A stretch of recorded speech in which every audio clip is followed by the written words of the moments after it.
Hard work is not the path to wealth. I know that sounds wrong the first time you hear it. It sounds like exactly the kind of thing a wealthy man says after the fact to make his success seem more inevitable than the effort it took to build it. But I am not saying effort does not matter. I am saying something more specific and more uncomfortable than that. I am saying that hard work and wealth building are two different activities, and that the men I watched work the hardest across my entire working life were almost never the men who built the most wealth. And the reason for that gap between the effort and the result is the most important thing I can describe to anyone who is currently putting significant time and energy into their work and wondering why the financial result is not proportional to the input. I am Henry Ford. I built the Ford Motor Company from a single engine in a shed behind my house. By the time I had developed the production systems that made it operate at full scale, the company was producing more automobiles than the entire rest of the American industry combined.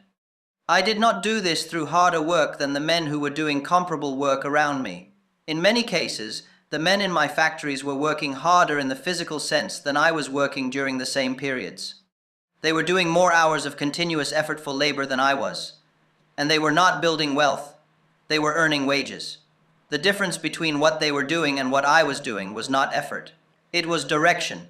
What the effort was aimed at is what determined whether it produced wages or wealth. And the direction of effort, the specific question of what the effort is aimed at, and how that target relates to wealth versus wages, is what I am going to describe in full. Listen to this every day until the thinking in it becomes your default, rather than a framework you have to consciously apply. The man who hears this once understands a concept. The man who applies it consistently builds something that outlasts the effort. The first thing I need to establish is the precise distinction between working hard and building wealth, because the two activities feel identical from the inside while they are happening. Both require significant sustained effort.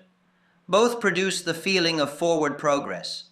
Both exhaust the person doing them in ways that seem proportional to the significance of what they are producing. The difference is not in the feeling. The difference is in what accumulates as a result. When you work hard for a wage, the effort produces a specific result. The employer's system becomes marginally more capable with each day of your contribution. The employer's customer relationships deepen with each interaction you have with customers. The employer's operational knowledge grows with each problem you solve within the system. The employer's output increases with each unit of productive work you contribute. All of this real production, which your real effort genuinely created, accumulates to the employer.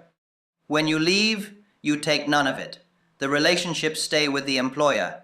The operational knowledge you developed stays in the system. The output you created is already distributed and consumed. What you take with you is the wage you were paid and the capability you developed in yourself, which you can now sell again to a different employer at a different wage. This is not an injustice. It is the structure of the exchange you agreed to. You sold your willingness to apply your capability in the employer's direction. The employer bought it. Both parties received something, but the direction of the compounding is asymmetric. Every day of your hard work makes the employer's system slightly more valuable. Your own accumulated position, absent the ownership of the system you are working within, remains roughly constant. You have not built anything that compounds in your direction. You have been paid for each day's work as it was done, and the payment was the entirety of what your work produced for you.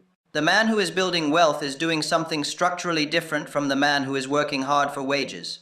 The man building wealth is directing his effort towards something that compounds in his direction. Something that becomes more valuable with each unit of effort he puts into it, and that retains that value when the effort stops. Something that continues to produce output after the active work of building it is complete.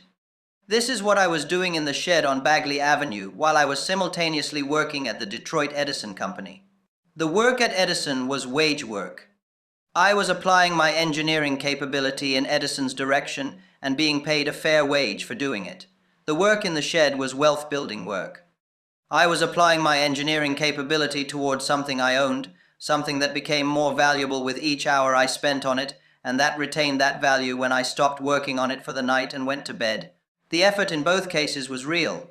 The direction of the compounding was completely different. Most men never separate these two activities clearly enough to make deliberate choices about how to allocate their effort between them. They work hard, which feels like the right thing to do because hard work is genuinely virtuous and genuinely produces results.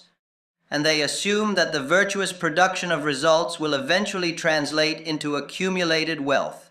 This assumption is wrong in a specific and important way. Working hard produces results.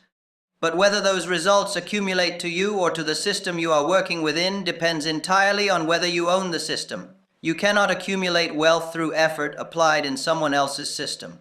You can accumulate income. Income is valuable and necessary and not nothing. But income that is not converted into ownership of productive capacity is consumed and gone when it is consumed. The man who has worked hard for 20 years and accumulated 20 years of income and spent 20 years of income has exactly what the man who worked moderately for 20 years and accumulated moderate income and spent it has. In both cases, the position at the end is determined by what was converted from income into ownership, rather than by the level of the income itself. This is the specific mechanism by which working hard keeps people poor, not by making them tired, not by leaving them no time to think, by filling the available hours with effort that produces income rather than effort that produces ownership, and by creating the feeling that the effort is productive, which it is, without producing the specific kind of production that builds wealth. I want to describe a man I worked alongside at Edison, whose situation illustrates this mechanism more clearly than any abstract explanation I can give. His name was Albert, and he was one of the most technically gifted engineers I have encountered in my working life. His understanding of electrical systems was deeper than mine. His capacity for sustained technical work was greater than mine. His reputation within the organization was excellent, and his progression to senior technical roles was both steady and well-deserved. He worked harder than almost anyone in that organization across the years I observed him. Albert worked at Edison for the entirety of his productive working life. He advanced steadily. His wages rose to a level that was genuinely comfortable by the standards of the era. He raised a family and lived decently, and was respected in his community. At the end of his working life, his financial position was what the wages of a well-compensated senior member of a large organization produce at the end of a working life of consuming those wages to sustain the life around them. He had some savings. He had no productive assets that generated output independent of his personal continued effort. When the wages stopped, the financial production stopped. Albert's effort was real and his contribution was genuine. The system he worked within benefited enormously from his capability over those years. The system continued and grew and produced value long after he had retired from it. The value he had contributed to it compounded in the system's direction. He received wages for each year of contribution as that contribution was made. The wages covered his expenses, as they were designed to do. Nothing beyond the wages accumulated to him from those years of genuine productive effort. I am not telling Albert's story as a tragedy. He lived well and worked with integrity and was valued by the people around him. I am telling it as a clear example of the mechanism, because the mechanism is the thing I need you to see precisely. The effort was real. The contribution was real. The direction of the compounding was away from Albert, and the direction of the compounding was determined not by the quality of the effort, but by the structure of the arrangement. The structure of the arrangement is what you can change, not by working harder, by working differently, by directing a portion of the effort you are currently applying in someone else's system towards something you own. Here is the practical version of this. You do not need to leave your job to change the direction of the compounding in your financial life. You need to begin directing some portion of your effort towards something you own, and that compounds in your direction. The portion can be small to start, an hour a day, 2 hours on weekends. The specific amount matters less in the early stages than the direction.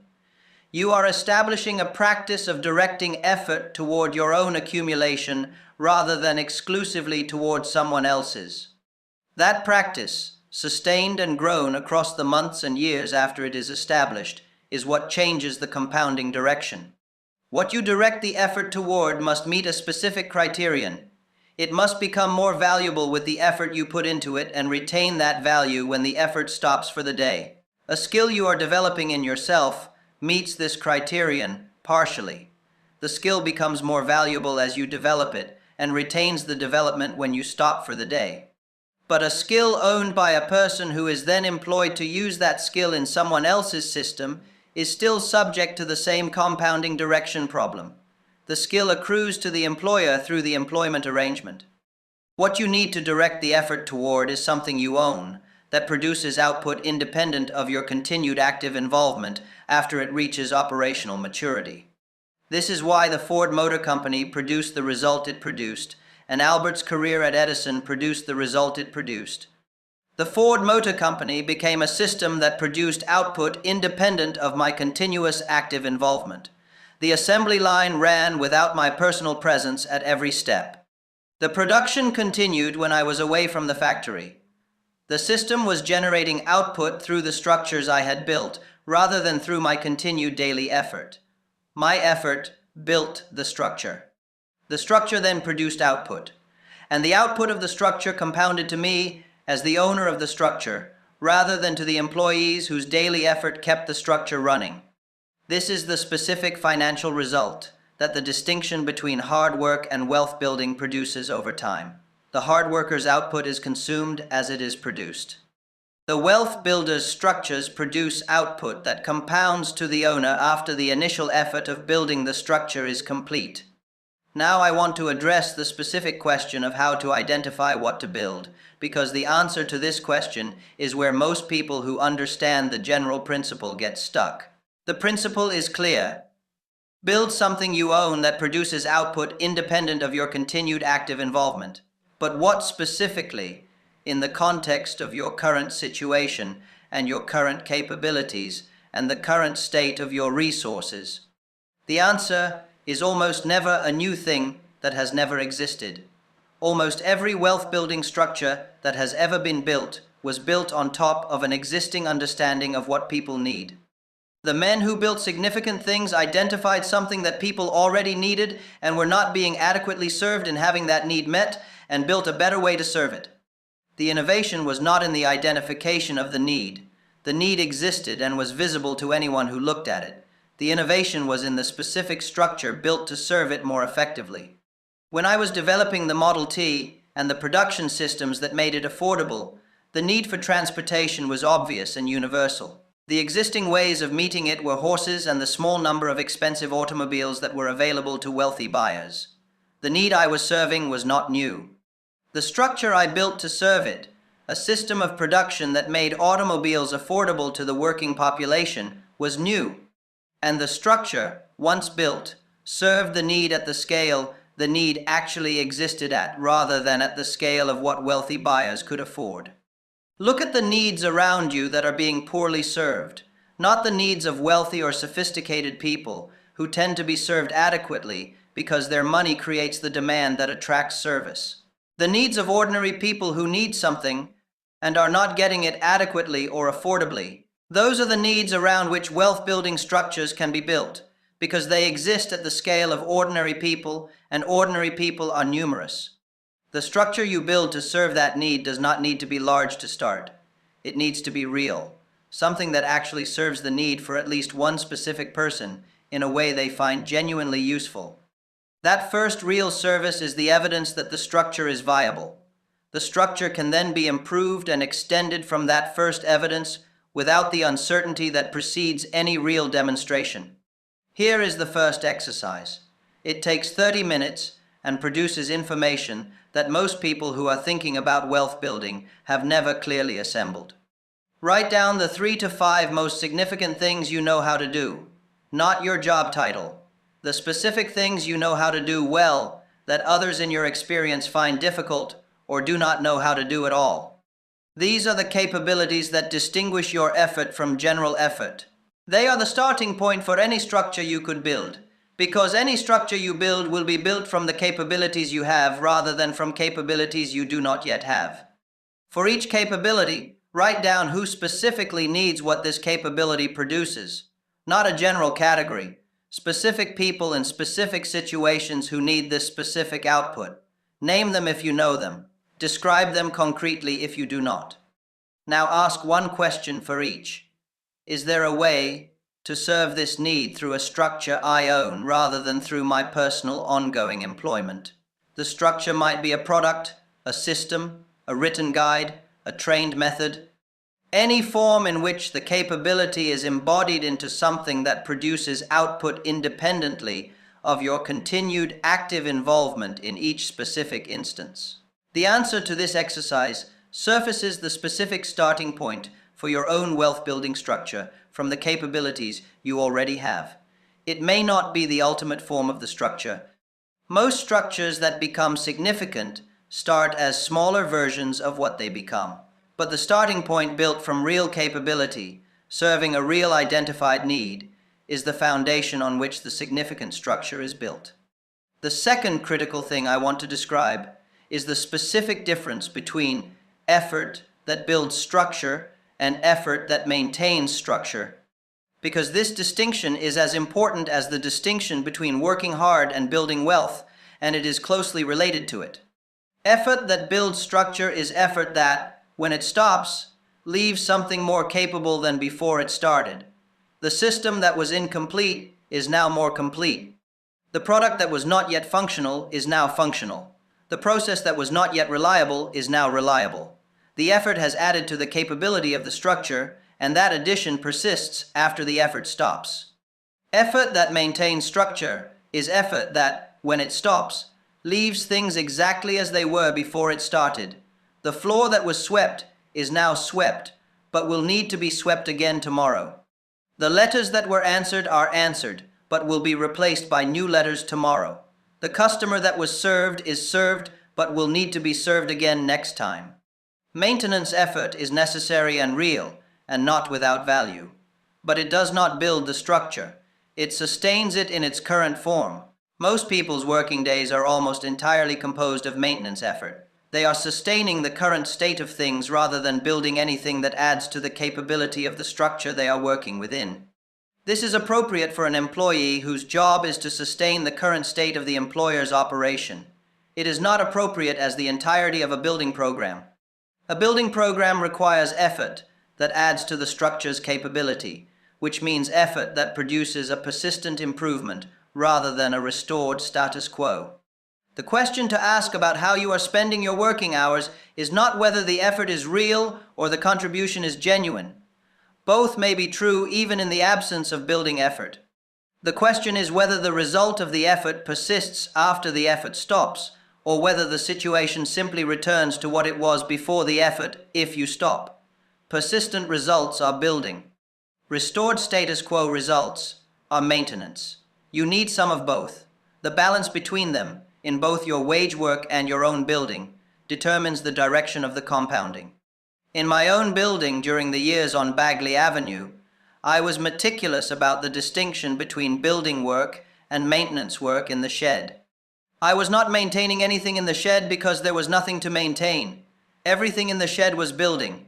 Every hour I spent there added to the capability of something that was not there when I started.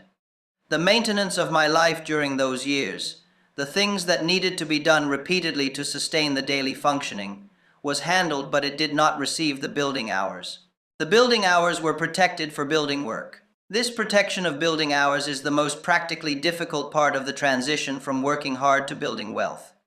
Because the maintenance demands of a life are continuous and immediate and visible, and the building work is intermittent and delayed and invisible while it is in progress. The maintenance demand has a specific pull that is hard to resist because the consequences of not meeting it are immediate and visible. The building demand has a specific push that is easy to defer because the consequences of not meeting it are delayed and invisible until enough time has passed that the absence of building has become the absence of a financial position that the building would have produced. Protect the building hours, not by eliminating the maintenance, by recognizing clearly that the maintenance will expand to consume all available time if you do not actively protect some portion of it for building. Maintenance is infinitely expandable. There is always more maintenance available than time exists to perform it. The building hours do not protect themselves. They must be actively claimed against the always available alternative of maintenance that fills time completely and leaves nothing for building. I want to describe the specific financial freedom that the transition from hard work to wealth building produces, because the description of it is what makes the difficulty of the transition worth sustaining through the hard parts. Financial freedom is not a large sum of money. It is a specific condition in which your productive structures generate more output than your consumption requires, independent of your continued active effort. When the structures you own produce more than you need to consume, your daily decisions are no longer constrained by income requirements. You can choose the work you do, the location you do it from, the hours you apply to it, and the direction you apply it in, based on what produces the best results, rather than based on what produces the income that the life calibrated to that income requires. This condition is not achieved by a single large financial event. It is built through the progressive accumulation of productive structures over the years that each structure was developed and established. The first structure produces a small income beyond what it cost to build. That small income, directed into the next structure rather than into consumption, reduces the period required to build the next structure. The second structure produces more. The combined output of two structures goes into the third faster than the first structure's output alone went into the second. The compounding of productive structures accelerates as the number of operating structures grows. This is why the transition is slow at the beginning and then suddenly seems fast. The first structure is built entirely from the savings of wage work, which are modest. The second is built partly from the first structure's output, which is faster. By the time multiple structures are operating, the combined output is large enough that new structures are built quickly, and the combined income from all structures grows at a rate that the wage alone never approached. The metaphor I want to give you for this is not a financial metaphor. It is a physical one. A fire that is just starting requires continuous attention and effort. You have to feed it carefully, protect the first small flame from anything that could extinguish it, and add fuel incrementally so the flame grows rather than smothers. This is the stage that most people who try to build wealth never get past, because the small flame requires real effort and produces little visible heat, and the maintenance of the wage fire is immediate and warm and does not require the careful attention of the new flame. But a fire that has been sustained through the small flame stage and built into a genuine fire requires very different management. You are no longer protecting a small flame. You are directing an established fire. The fire generates its own heat that sustains itself.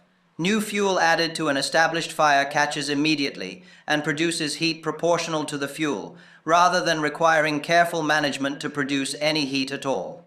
The same effort that struggled to produce a small flame from a cold start produces rapid growth from an established fire. The early stages of building wealth are the small flame stage.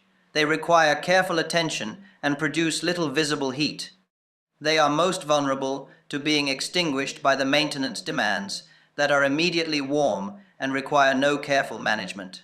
Sustaining the small flame through this stage is the most difficult part of the entire transition, not because the work is harder than the maintenance work.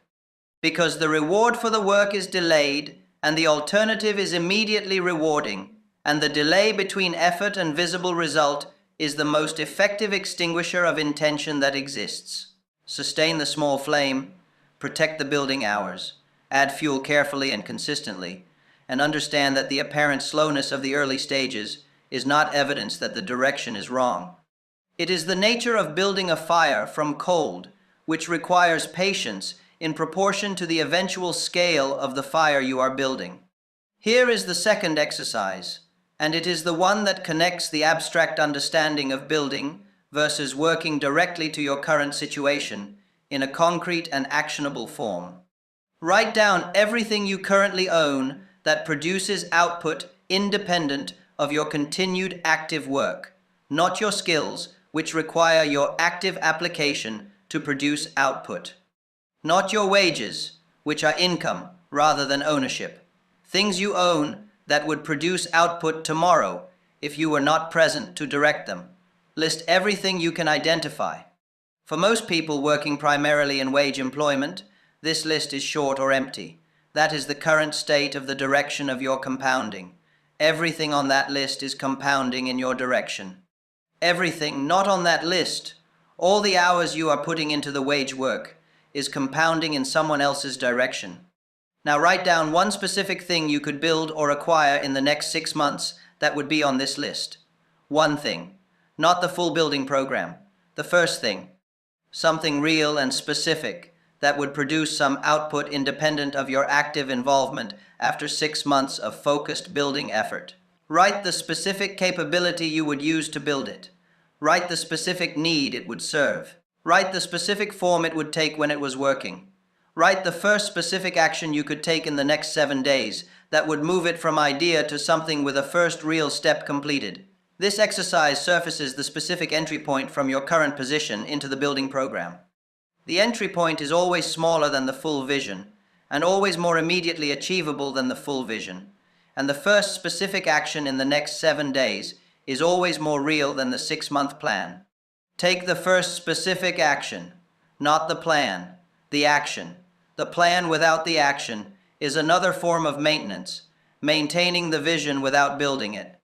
I want to close with the most honest thing I can say about the relationship between working hard and building wealth, because I have been describing the mechanism in a way that might make it sound like hard work is the wrong thing and building is the simple alternative. Hard work is not the wrong thing. It is the necessary foundation of everything I have described. The building hours require effort that is at least as sustained and often more intense than the wage hours. The early stages of building, where the structure is being assembled from incomplete understanding towards something that has not yet demonstrated its viability, require a kind of sustained, effortful attention that is more demanding than the maintenance work of the wage, not less. What I am saying is that hard work applied in the wrong direction keeps you poor, not because it is insufficient, but because it is abundant and therefore can be applied in the right direction just as easily as in the wrong one. The same effort that is currently maintaining the employer's system could be directed toward building your own. Not all of it. You need to maintain the wage during the building period. But some portion of it, the portion that belongs to you in the hours that are not claimed by the wage, could be applied in a direction that compounds to you rather than to the employer. The specific reallocation of that portion, even a small portion, from maintenance to building, is the difference between the life Albert lived and the life I built. Not more effort, different direction. Direct the effort, build the structures, protect the building hours, sustain the small flame, and measure your progress not by how hard you are working, but by how much the things you own are producing independent of how hard you are working. That is the wealth rule. That is why hard work without ownership keeps you in place regardless of how much of it you do. And that is the specific transition available to you, starting from the next building hour you claim. Listen to this again tomorrow. The part that is most relevant to where you are today will be clearer the second time. There is a specific misconception about building wealth that I want to address directly, because it operates in the minds of most people who are trying to make the transition from working hard to building, and it stops the transition before it properly starts. The misconception is that you need a significant amount of saved capital before you can begin building anything that compounds in your direction. This is not true, and the belief that it is true is itself a mechanism that keeps people in the wage work longer than the transition requires. I will describe why it is not true specifically, because the vague assertion that you do not need a lot of money to start is not useful without the specific explanation of how building without significant capital is actually done. Every productive structure that I built was built from 3 inputs: time, capability, and a small amount of initial resource. The time and capability I had entirely in my possession when I had almost no financial resources. The small initial resource was either saved from wages at a level that was achievable on a regular wage, borrowed from someone who was convinced of the direction, or in some cases simply a tool or a space that cost very little relative to what it enabled. The reason that time and capability are sufficient starting inputs for building is that the first stage of building any structure is almost entirely a thinking and doing stage that requires almost no purchased materials. The first stage is the stage of answering the question, is this direction viable? And the answer to that question is available for very little cost, because the first evidence of viability comes from doing the smallest version of the thing and observing whether it serves the need it was built to serve. The smallest version of anything that genuinely serves a real need for a real person costs very little to produce, because the smallest version is built from the most basic application of the relevant capability with minimal materials. My first working engine was built in a shed with tools I owned, some materials I had purchased from wages, and an enormous amount of time and thought. The cost in purchased materials was small relative to the value of what the working engine demonstrated. The working engine demonstrated viability. Viability is the thing that attracts the additional resources needed for the next stage. Build the smallest version that demonstrates viability. Observe what the viability demonstration attracts. Build the next stage from the combination of what the first stage produced and what the viability demonstration attracted. This is the sequence that operates without requiring significant saved capital at the start, because the sequence is self-funding from the point of first demonstrated viability. The man who waits to accumulate significant capital before starting to build is waiting for a condition that the building itself would produce faster than the wage accumulation produces it. Wages are consumed by the life calibrated to them at roughly the rate they are earned. Significant capital does not accumulate from wages alone, because the life calibrated to the wages consumes the wages. But a structure that has demonstrated viability attracts the additional resources needed to grow, because the demonstrated viability is the specific evidence that reduces the risk of providing those resources to someone who can show the viability. Start building before the capital is available. Build the smallest version that demonstrates viability. Let the viability demonstration attract the resources for the next stage. This is the Ford system applied at the building stage rather than at the operational stage. Now, I want to describe the specific relationship between the wages you are currently earning and the building you need to start, because the wages are relevant to the building in a way that most people who think about this do not consider. Your wages are currently producing your income, which is the resource from which your consumption is funded. The building you are starting will initially produce nothing from its output. This means that during the building stage, your consumption is funded entirely by wages while the building produces no offsetting income. This is the stage that most people experience as the evidence that the building is failing or not working, because the financial position does not improve during this stage, even though building effort is being applied. The financial position does not improve during the early building stage, not because the building is failing, but because the building is in the stage of developing the structure rather than operating it. The structure that is being developed produces no output while it is being developed. It produces output when it is sufficiently developed to produce output. The gap between starting the development and reaching the point of first output is the period during which the financial position does not improve from the building's contribution. This period looks from the outside like nothing is happening. The hard work continues at the wage, the financial position stays the same, and the building hours produce nothing visible yet. This is the specific point at which most people conclude that the building is not working and return fully to the wage. The conclusion is premature, and the return to the wage is the specific decision that ensures the building will never reach the stage of first output, because reaching the stage of first output requires sustaining the building through the period before the output arrives. Sustain the building through the no output period.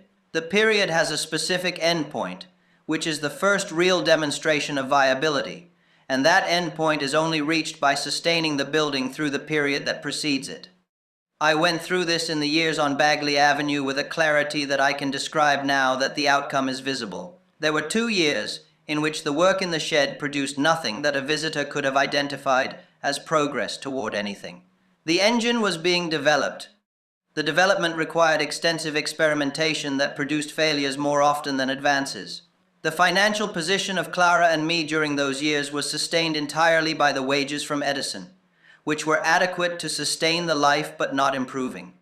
The building was consuming hours that produced no visible return. The temptation during those years to redirect the shed hours toward activities that would have produced more immediate return was genuine.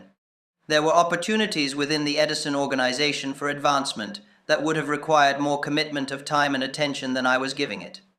There were other engineering projects available that would have paid additional income. All of these would have produced something more immediately visible than the engine development was producing. I did not redirect the hours because the direction was right, and the specific evidence from the work, even through the failures, was telling me the direction was viable. The failures were information. Each failure narrowed the range of approaches that needed to be explored. The narrowing of the range was progress, even when it produced nothing that looked like progress from the outside. I understood this specifically and concretely, which is why the period of invisible progress did not feel like failure from the inside, even when it looked like it from the outside. Know the difference between failure and slow progress. Failure is evidence that the direction is wrong. Slow progress is evidence that the direction is right, but the development is in the stage that precedes visible output.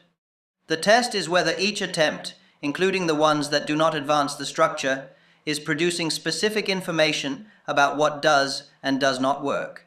If yes, the attempts are slow progress. If no, if the attempts are producing no specific information about the direction, the approach needs revision. There is one more principle I need to describe about the path from hard work to financial freedom, because it is the one that closes the loop between all the other principles I have described. It is the principle of structural reinvestment. When a productive structure you have built begins to produce output, the output arrives as income. That income, in its first appearances, is modest. It is less than the wage. It is less than what it will become when the structure matures. The temptation at this point, after the extended period of building during which no output was produced, is to consume the first output as reward for the effort of the building period. The reward is legitimate in an emotional sense. The extended effort of the building period produces a genuine desire for the material evidence of having produced something real. Resist the consumption of the first output. The first output is the fuel for the second stage of building. Consuming it purchases a small immediate reward at the cost of significantly slowing the development of the structure into something that produces continuous large rewards. The small immediate reward is real. The cost of the small immediate reward, in the terms of the development that the reinvestment would have funded, is much larger than the reward itself. This is the compounding principle applied at the first output stage. The first output reinvested produces the second output faster than the wages alone would have produced it. The second output reinvested produces the third faster still. By the time the structure has matured through several reinvestment cycles, it is producing output at a rate that significantly exceeds what the wages alone were producing. And the trajectory of the output growth makes the early consumption decisions look very expensive relative to what they cost in terms of deferred development. Reinvest the first output. Then, reinvest a substantial portion of the second output. Continue reinvesting until the structure's output substantially exceeds the consumption requirements of the life, at which point consumption from the output is no longer slowing the development of the structure in any significant way. This sequence, the building period, the no output period, the first output and its reinvestment, the development through reinvestment cycles into a mature producing structure, is the complete path from working hard to financial freedom. It is not a fast path. It is the specific path that is available, and no faster path that leads to the same destination exists. The fast paths that appear to lead to the same destination are the productive consumption trap I described in a different message, and they lead to the appearance of the destination rather than to the destination itself. The appearance is comfortable for a period and then reveals itself as unsustainable when the structure that was supposed to be building was actually consuming. The actual destination, reached through the actual path, is sustainable in a way the appearance is not, because it is built on structures that produce output rather than on accumulated income that is being consumed at a rate that makes it appear larger than it is. Take the actual path, build the structure, sustain the no output period, reinvest the first output, and measure the financial freedom at the end, not by the comfort of the process, but by the specific condition it produces. Structures you own that generate more output than you need to consume, independent of your continued active effort. That is what financial freedom is. That is how it is built. That is what the hard work you are currently doing could be building if the direction of some portion of it were changed from the employer's system to your own.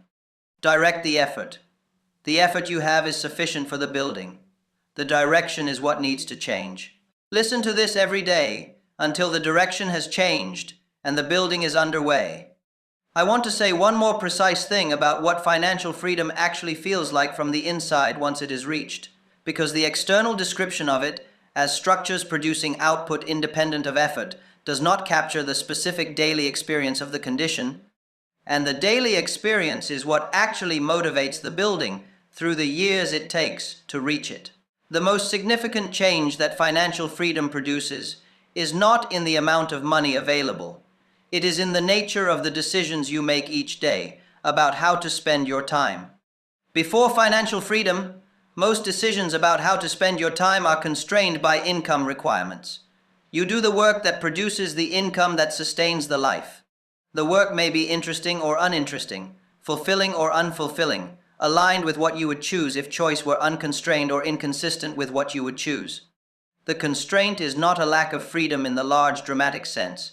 It is a pervasive, quiet constraint on the small daily decisions that together constitute the texture of a life. After financial freedom, the structures produce the income that sustains the life. The decisions about how to spend your time are unconstrained by that requirement. You can choose the work based on what it produces for the world and for you, rather than on what it produces as income. You can spend time on things that produce no income if those things produce other things you value more than the income they would have generated. You can take risks that would have been too large when the income requirement needed to be sustained, because the structures sustain the income requirement regardless of whether the risk works out. This unconstrained quality of the daily decisions is the specific experience of financial freedom that the external description of structures producing output does not capture. It is not extravagance. It is not leisure in the sense of doing nothing. It is the specific freedom to direct your effort toward what produces the best results by your own judgment, rather than toward what the income requirement demands. That freedom is worth the years of building it takes to produce it. Not because the years of building are easy, but because the freedom they produce is genuinely different from the constrained existence that precedes it. I will tell you honestly that I reached this condition relatively early in the company's development, and that the freedom it produced was the most significant single change in the quality of my working life, not the money. The freedom to direct my attention toward what would produce the best outcomes by my own assessment of what best outcomes looked like. Before that freedom, the income requirement was a filter on every decision. With that freedom, the income requirement was no longer a filter. The decisions were made entirely on their merits. You are building toward that freedom. The building is slow in the early stages and then accelerates as the structures begin producing output. The early stages are where most people stop. The acceleration beyond the early stages is what most people never experience because they stopped before it began. Do not stop in the early stages. The acceleration is real. The freedom is real. And both are available on the other side of the sustained building work that reaches them.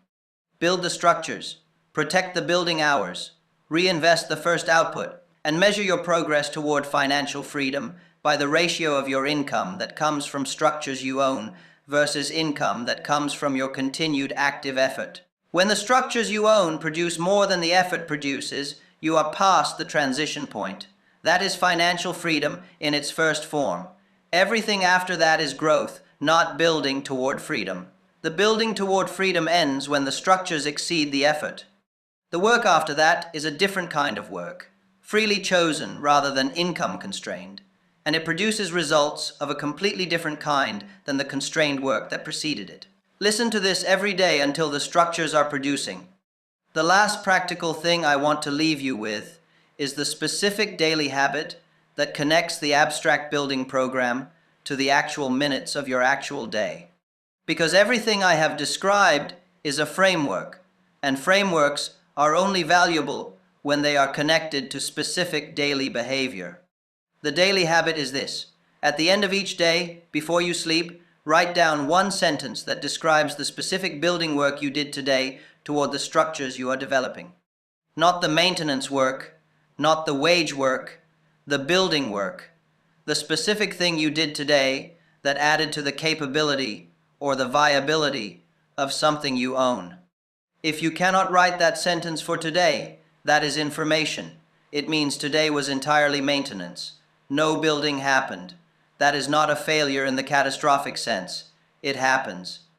But the pattern of how often you can write that sentence versus how often you cannot is the most accurate available measure of whether you are actually building or whether you are continuing to maintain while telling yourself you are building. Most people who believe they are building find, when they apply this daily test honestly for a month, that the number of days on which they can write the building sentence is smaller than the number of days on which they cannot. The days without building are not wasted. They produce the income and sustain the life. But they did not advance the structures. And the structures only advance on the days when the building sentence can be honestly written. Increase the number of days on which the building sentence can be written. That is the operational version of everything in this message. Not a plan, not a program. A daily sentence about what specific building happened today. The days that produce the sentence are the days that change the direction of your compounding. The days that do not are the days that sustain the current position without changing it. Write the sentence every day and watch what happens to the number of days that produce it over the months of sustained attention to whether it is being written. That is the complete practical instruction. Everything else I have described is the framework that makes the daily sentence comprehensible. The daily sentence is where the framework becomes a life.